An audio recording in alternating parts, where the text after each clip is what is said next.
Hello and welcome to Fiber Trek. My name is Sarah. Welcome. You are most welcome to my studio space here in the North Woods of Maine.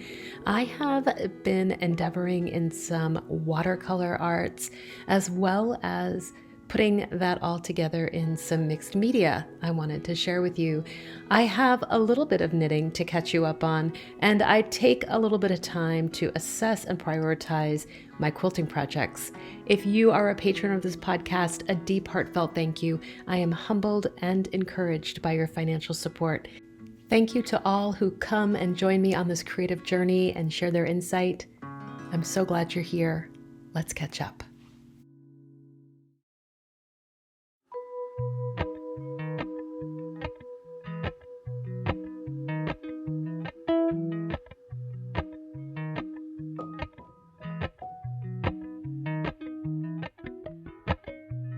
Appalachian sunrise meets my skin. Even with my eyes still closed, I can feel it coming in. Golden, golden, I'll follow only golden, golden, golden, golden things.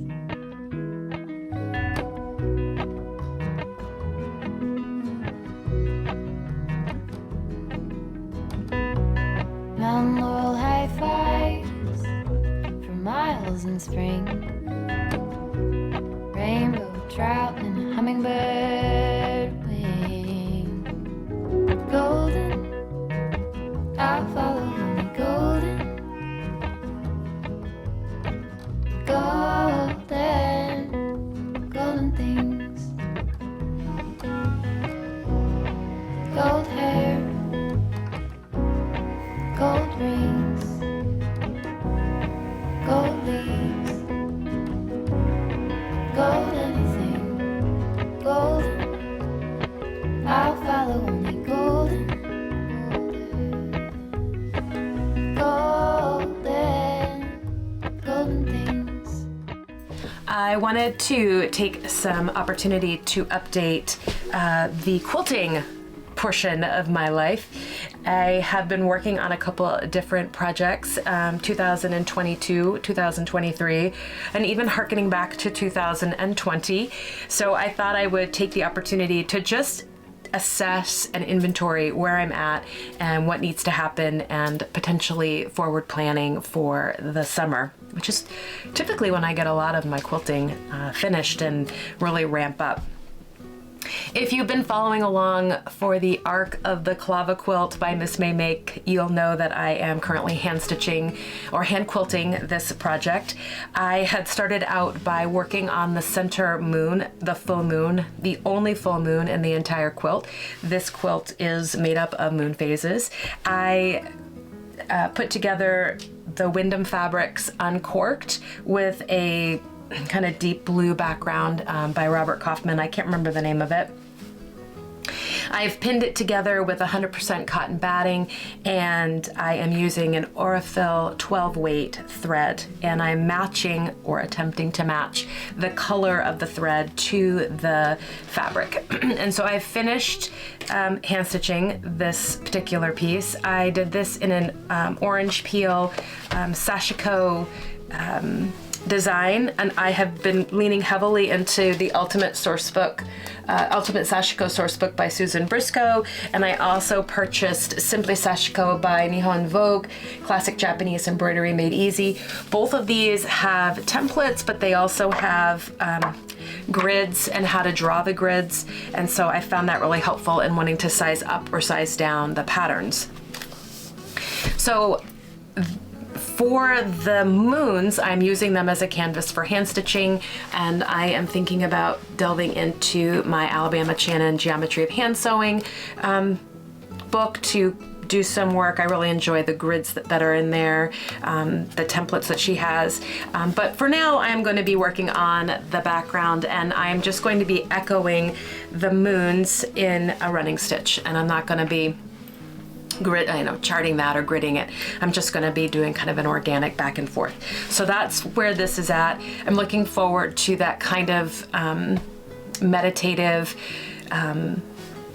experience and also the use of my eye. I'm not saying I didn't use my eye for the lines and the grid work on the moon, but I do enjoy kind of like working on my spacing and finding different ways and tips and tricks to understand how my stitches are working together. So whether that's where my thumb is at or, you know, that type of thing. So I like that component of hand stitching without mark. So that's where I am with the clava that is being hand stitched. I haven't worked on, but I know I need to. I'm working on the Star Pop by, just right here. This is by Quilty Love, and I am using the Ruby Star Society Firefly by Sarah Watts, and this is going to be for my niece, and she wanted to pull out all of the teal and magenta colors for her quilt. I actually had enough left over from the Fat Quarter bundle to do myself one, so I just purchased some more background, and I'm using primarily the blacks and the lighter fabrics, grays and blacks, to do that. So I'll have a Star Pop quilt too. Cameron's getting a Star Pop quilt. I haven't even cut that yet, but I have a feeling I might just pick away at piecing this on the weekends, but a lot of the piecing is probably going to end up waiting until the summer. But as I said, I tend to get a lot of that done, a lot of piecing done in the summer. If you are a patron, you saw a studio vlog which kind of highlighted my continued perseverance with the Stars Upon Stars quilt by Edita Sitar. This quilt, I think I detailed it. I can't remember if it was just in the studio vlog or if I talked about it here. This quilt is an intense cutting, piecing monster, and I've had two successes, and they are the corner quilts, corners of one block.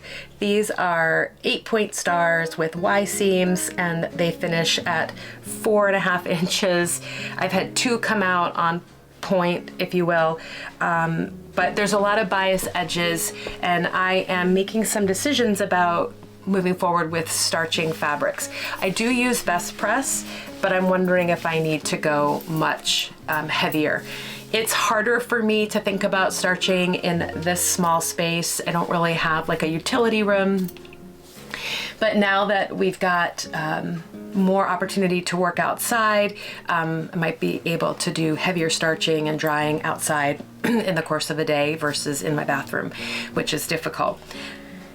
I have worked on putting together the larger diamond blocks, and I haven't had much luck with finishing at the right size. And so I think part of that is my manhandling of my strip sets and my bias edging.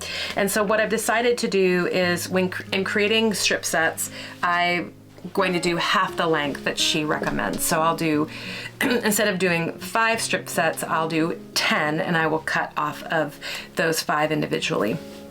And I'm really hoping that that will allow me to not pull on the fabric and pull my widths out of shape. And I have been, I don't think it's my 1/4 inch seam, and I have been finger pressing. I haven't been using the iron. So I think reducing the length will be helpful, and yeah, going slow. So I would really love to achieve 1 block, and according to Edita, if you can make 1, you can make 100. So just focusing on 1 block right now. But I think I haven't lost steam, but I've been pulled to do some other things, knowing full well that summer is fast approaching for me, and that then I'll be able to devote a little bit more time for finesse. And so Stars Upon Stars is going to join the ranks of the summer projects. And so that is where that sits, and my thoughts on where that's going to go.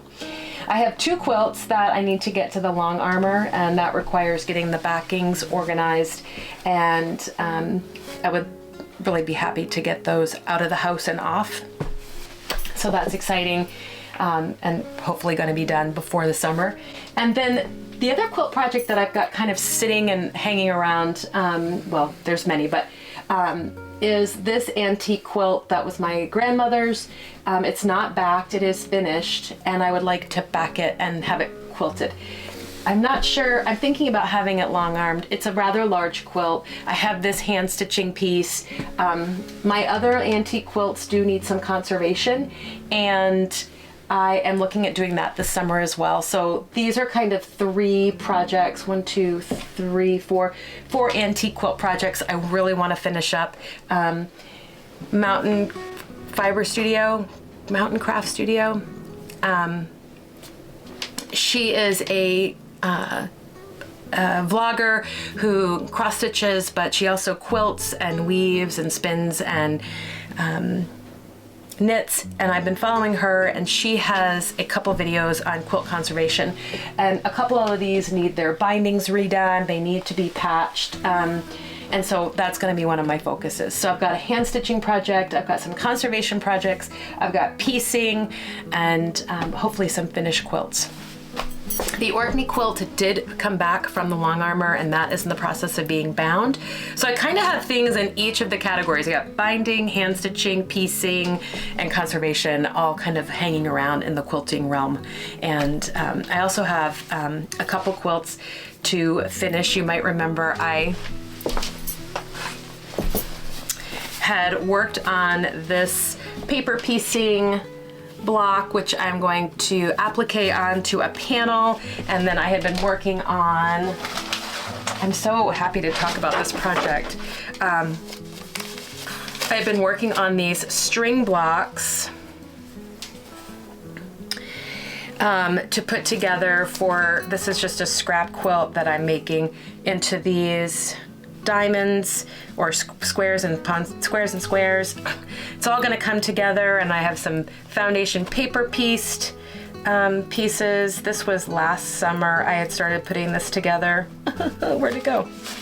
Oh, here they are. So again, using these owls, these will be part of a border around the panel I created. So this whole piece is designed by me. I had thought, if I had gotten it done in time, or maybe I'll enter it next year, about entering it in the quilt show, because it's going to kind of have hand piecing, foundation paper piecing, English paper piecing, anyway, applique. But that quilt, I look at it every day when I'm in here, because I love the way it's coming out, and I do dream about this project, and I've thought about also this would be my next hand quilting piece. So that's kind of where I'm sitting at in my studio. I'm looking around, there's like everything you may remember. I've been working on a lot of bags, quilting. I've got a lot of aspirations to do some watercolor, and then there's knitting and the cyanotypes.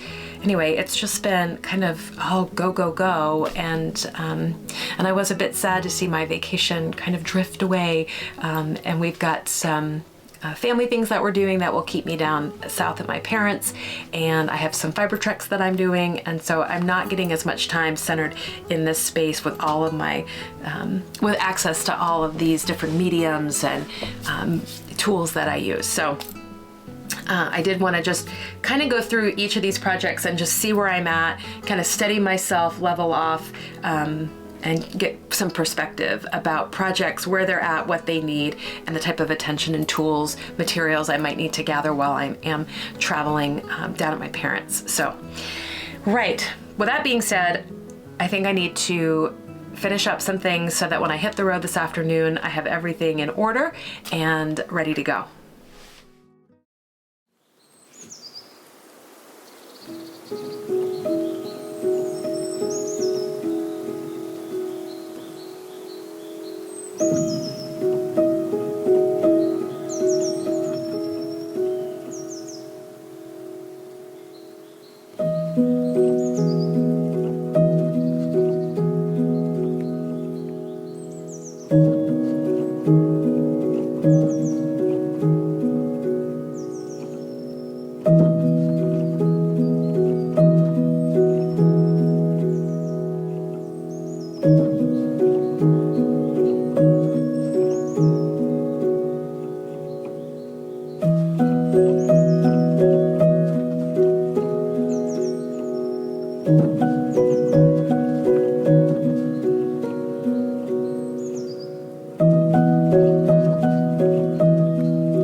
Recently, I started following The Creative Cove on YouTube as I was attracted by the different types of mediums she works in and her tutorials on sketching. So I decided to fool around with my watercolors without any real parameters, maybe with a limited palette, but not in the need to create forms or a visual pictorial piece. And I really enjoyed myself pulling all these different mediums together and coming up with these cards, which are such a great addition to a gift or a note, and also in journaling. And through this, I kind of started to feel like I wanted to try out more watercolor opportunities. And so I got this book, Wilderness Watercolor Landscapes by Colby Bloom, for my mom for her birthday so that we could try out some different techniques together.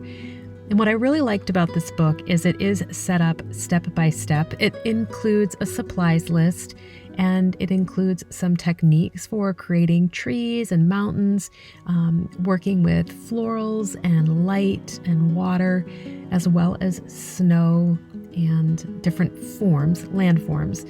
And it takes you step by step through. And we went ahead and did a night under the sky, or a night under the stars. And we've progressed to the desert sunset silhouette.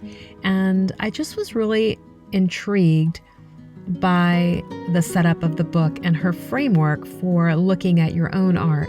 So she has you write down loved and learned once you finish a piece, which is a really nice way to do some self-critique and reflection around the piece and separate yourself out from it and kind of create an opportunity to understand where the improvement lies and what you really liked and what you would like to do it again. So there's lots of different options in here for working with different types of techniques. And she also has some videos on YouTube, which are really helpful. I definitely was intimidated when I first started thinking about working with watercolor and actual representation, but working through this book has been really motivating and inspiring, and I'm looking forward to doing my next landscape scene.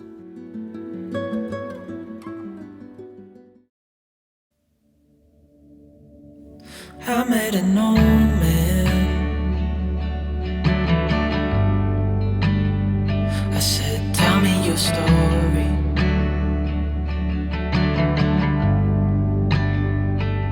He took out an old pen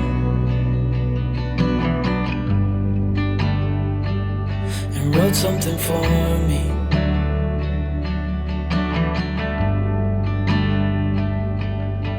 Then he kept walking on down the road, and I watched him disappear like smoke.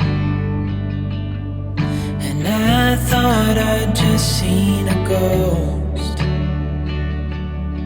Then I looked down at what he wrote. It said, son, when you grow up you'll be fine. I know you've got questions on your mind. Life is gonna happen one way or the other, whether you like it or not. Stop looking for the answers and you'll find what you've got.